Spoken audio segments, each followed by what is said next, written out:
She thought the nightmare was over, but it was only just beginning. Every shadow hides a secret. Every step feels like a trap. And the man she betrayed is no longer the husband she once knew. He is a hunter, and she is the prey. For 15 long years, Daniel believed he had built the kind of life most men only dream about.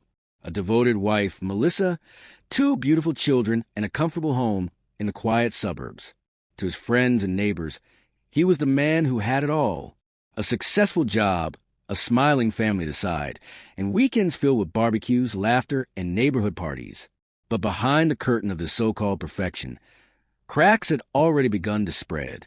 They weren't the kind you could see at first glance. No broken dishes, no loud arguments echoing down the street. Instead, they were subtle, almost invisible. Late-night text messages that Melissa brushed off as work emergencies. Business trips that seemed to multiply over the years. Moments where her smile lingered too long on her phone instead of on Daniel. He told himself not to worry. He trusted her. After all, hadn't they built this life together? Hadn't they once been the couple that others envied? The one that seemed unshakable? But trust, once cracked, has a way of collapsing into dust.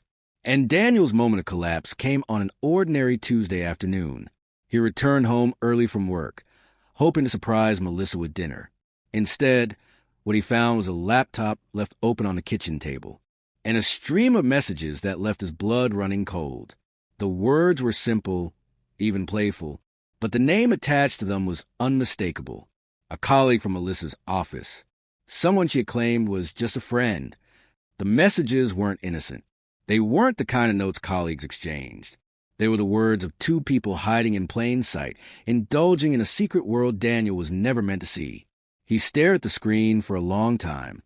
His hands trembled, his heart hammered against his chest, and for a moment, the entire room seemed to tilt. Everything he thought he knew, every memory of loyalty and love, twisted into something unrecognizable. But Daniel didn't scream. He didn't throw the laptop across the room or call Melissa that instant. No, his silence was far more dangerous, because in that silence, a seed of something darker began to take root. The seed of revenge. Melissa had no idea. That evening, she came home as if nothing had changed. She kissed his cheek, made casual conversation about her long day at the office, and prepared dinner like always. Daniel watched her carefully, every gesture, every glance, cataloged in his mind. He knew he couldn't confront her yet. Confrontation was what she expected. A fight, an argument, maybe even a tearful apology. But Daniel wasn't interested in apologies. He wanted her to feel what he felt. The betrayal, the suffocating confusion, the hollow ache of a trust shattered beyond repair. And so he waited. He smiled when she smiled. He laughed at the right moments. And in the quiet of the night, when she drifted to sleep beside him, Daniel lay awake planning, because he knew one thing with absolute certainty. If Melissa wanted to play games in the shadows, he would drag her into a darkness far deeper than she could ever imagine. That was the night Daniel stopped being a husband and started becoming something else entirely, a man of revenge. The days that followed were a blur of routine, but Daniel noticed everything. The glances at her phone, the sudden silences when he walked into the room, the half-truths about late meetings. Melissa thought she was clever, that her lies were stitched tight enough to cover the truth. But Daniel saw through every thread. At first, he tried to remember who she had been. The young woman who had once held his hand with unshakable devotion, who had whispered dreams of forever into his ear, who had promised loyalty until the end of their days. But the more he searched for her, the more he realized she was gone, replaced by someone who wore her face but carried none of her soul. Each day, the anger inside him grew sharper, colder. It wasn't the kind of rage that burned hot and bright. No, this was something far more dangerous. A quiet, calculating fury that waited, patient and merciless. Daniel began to study Melissa like a scientist observing a specimen. Her schedule, her habits, the moments when she was most vulnerable, the cracks in her armor. And with every detail, a plan began to take shape. He knew her next business trip was coming soon. She mentioned it casually, almost carelessly, as though it were just another work obligation. But Daniel saw the spark in her eyes, the subtle excitement she couldn't quite hide. This wasn't just work. This was another rendezvous with him. Her colleague, her lover, her betrayal. Daniel didn't confront her. Instead, he nodded, offered encouragement, and even pretended to be supportive.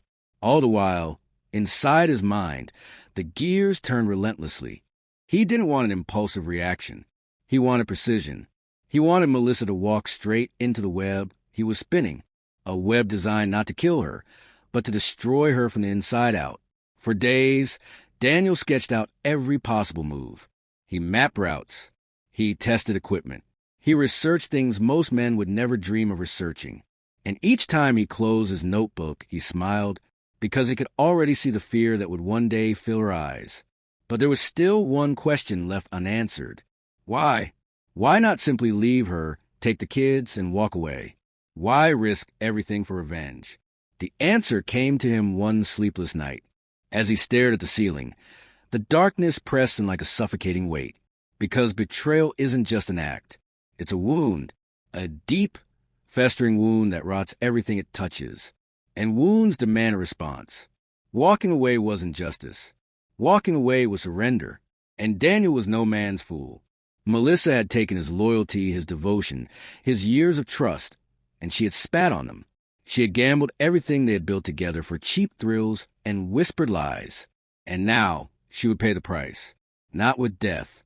Not with violence that could end in an instant. No, Melissa would pay with something far worse. She would pay with fear.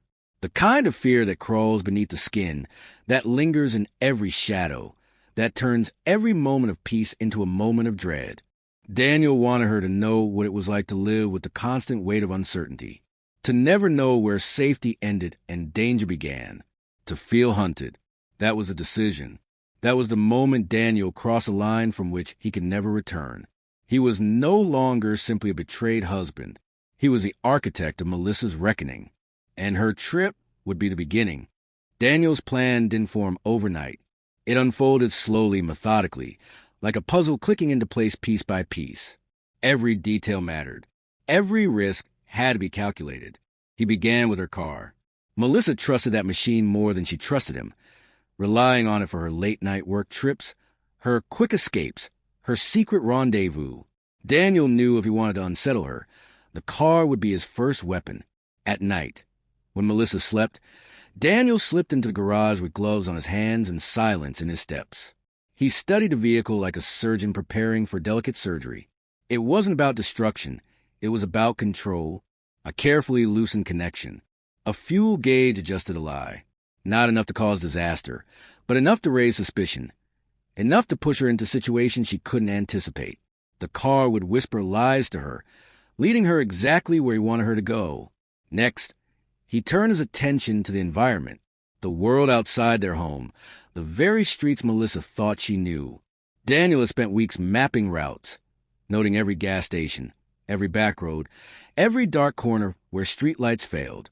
He chose one station in particular, a lonely spot off the highway, half forgotten by most travelers. It was there he placed his second weapon, unease. A single advertising lightbox, rigged with a message that seemed to flicker from nowhere. A slogan twisted into something unsettling. Not too obvious, but just enough to burrow into the back of her mind, to make her question whether the world around her was safe anymore. And then came the supermarket. Melissa loved shopping trips, an excuse to get away, to pretend at normalcy while hiding her sins. Daniel knew which store she favored, knew the aisle she wandered most, knew the exact shelf where she always reached for her favorite items. There, he prepared the stage. He arranged for the supermarket to feel wrong, empty, eerily quiet, and waiting among the shelves, subtle hints of something darker. A bottle of tomato juice placed just so, catching the light like spilled blood, enough to spark paranoia, enough to make her heart race. But Daniel's plan wasn't just about physical tricks. It was psychological warfare. He wanted Melissa to question reality itself, to wonder if her lover was worth the shadows gathering around her, to feel the walls of her world closing in one moment at a time. He rehearsed it all in his mind, night after night. The tampered car, the gas station, the supermarket. Each piece of the puzzle was perfectly timed, perfectly executed. Melissa wouldn't know she was walking into a trap until the walls had already closed around her, and at the center of it all, Daniel would be waiting. The day of the trip arrived with deceptive normalcy. Melissa kissed Daniel on the cheek, whispered casual goodbye, and wheeled her suitcase to the car. She looked radiant, even excited, though she masked it beneath the excuse of business obligations.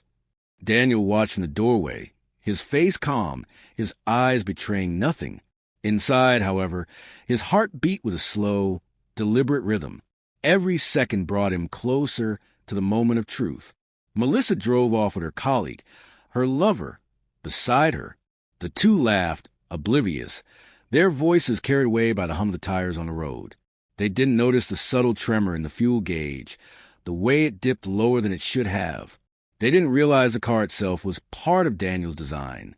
Miles down the highway, a warning light blinked. Fuel low. Melissa frowned, confused. She had filled the tank yesterday. Her colleague offered reassurance, but uncertainty had already taken root. They pulled into the gas station Daniel had chosen, unaware that every step they took was choreographed.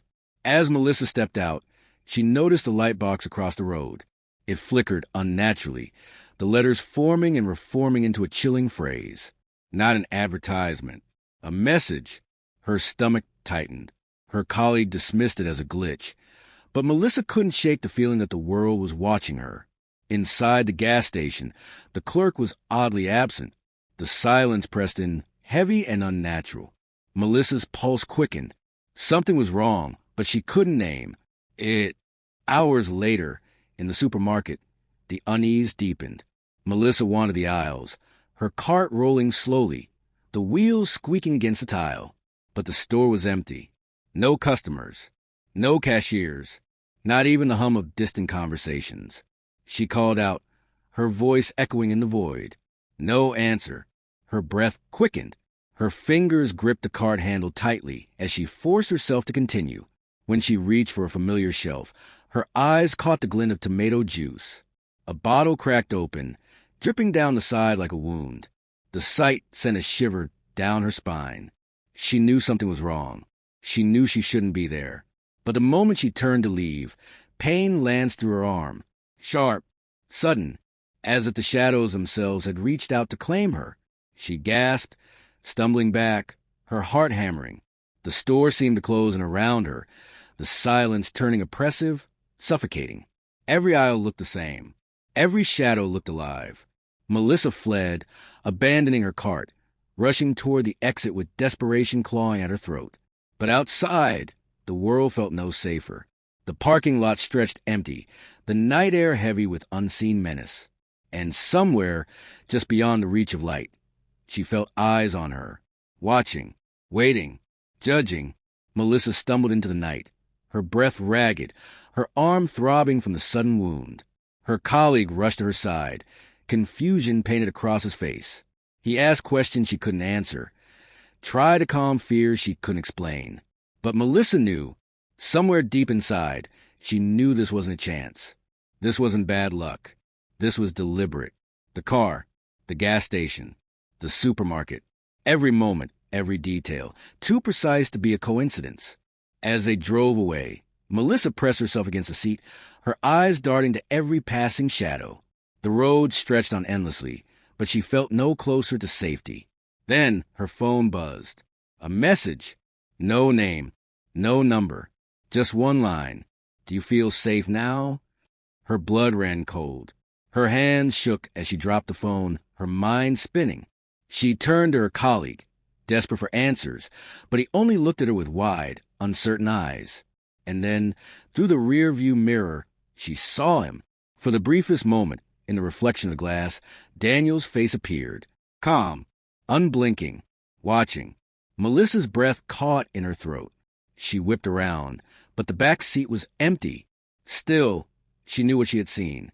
She knew who it was. Daniel, her husband, her hunter, her reckoning. The car sped down the highway, the lights of the city drawing closer in the distance. But Melissa no longer cared about the destination, because wherever she went, whatever she did, she knew Daniel was there, not just in body, but in spirit, in the very shadows that haunted her every step. Her betrayal had awakened something she couldn't control, couldn't escape. And now, for the first time, Melissa understood true fear. But Daniel wasn't finished. No, this was only the beginning. Because revenge, real revenge, isn't a single moment. It's a storm that builds, grows, and consumes everything in its path. And Melissa had only seen the first wave. The rest was yet to come.